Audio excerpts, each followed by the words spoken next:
Jésus est mort. Hier, avec le chemin de croix, on a pu voir que Jésus a été abandonné par ses disciples, puis humilié, puis mort sur la croix seul.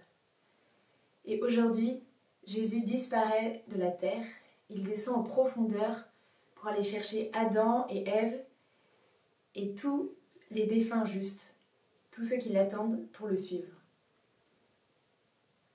En fait, ces événements, Jésus l'avait annoncé dans l'évangile selon saint Jean. Il nous dit « Si le grain de blé tombé en terre ne meurt pas, il demeure seul.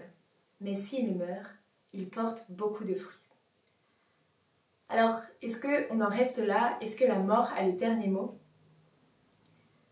Aujourd'hui, on peut se mettre à l'école de Marie. Marie est celle qui a gardé l'espérance et qui a suivi Jésus sur son chemin de croix, qui a été avec lui, au pied de la croix. Marie est celle qui gardait les événements dans son cœur, qui les méditait. Alors nous aussi, nous pouvons méditer les paroles des offices et tout ce que nous avons vécu ces derniers jours. Nous pouvons garder l'espérance. Aujourd'hui, samedi saint, nous sommes dans l'attente de revoir un jour le Christ. C'est le jour du vide, et ce vide est destiné à être habité par la présence de Dieu. Alors, comment se préparer à accueillir Dieu? Ce soir, on va avoir la Vigile pascale. C'est la messe la plus importante de l'année, et elle retrace toute l'alliance que Dieu a faite avec nous. Donc on peut retenir 3 points que le Seigneur veut nous donner en particulier ce soir. Tout d'abord, Dieu veut nous rappeler qu'il nous a donné son Fils unique. Comme Abraham et Isaac dans la Genèse, le Seigneur nous dit « Dieu a tant aimé le monde qu'il nous a donné son Fils unique. » Voilà. Et Abraham, qui est la figure du Père, devient le Père de tous les croyants. Un deuxième point, Dieu veut nous donner le sacrement du baptême. Comme il l'a dit avec Moïse et tout le peuple qui traverse la mer Rouge, le Seigneur veut nous faire passer de la mort à la vie. Et ça, c'est le symbole du baptême. Il veut que tous ensemble, nous devenions chacun les enfants de Dieu.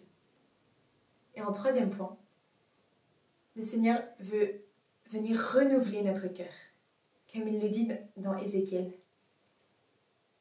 Il veut nous permettre de renouveler notre corps, notre âme tout entière. Cette messe vient célébrer l'alliance que Dieu veut faire avec toute l'humanité. Et c'est en lien avec le ciel que nous fêtons et célébrons cette messe. Donc c'est pour ça qu'on chante la litanie des saints également. Toute la messe, nous allons passer des ténèbres à la lumière, pour passer tous ensemble de la mort à la vie avec le Christ. Donc pour représenter ça, on peut se préparer à l'intérieur de notre maison un petit coin et pouvoir allumer des bougies ou des lumières artificielles tout le long de l'office pour chez nous représenter également ce passage des ténèbres vers la lumière. La vigile, c'est le moment de la joie, alors n'hésitons pas à nous remettre des habits de fête et à préparer notre demeure. À la fin de la vigile, nous pourrons laisser éclater notre joie dans la louange. N'hésitons pas à danser et à prendre à nouveau un bon repas de fête.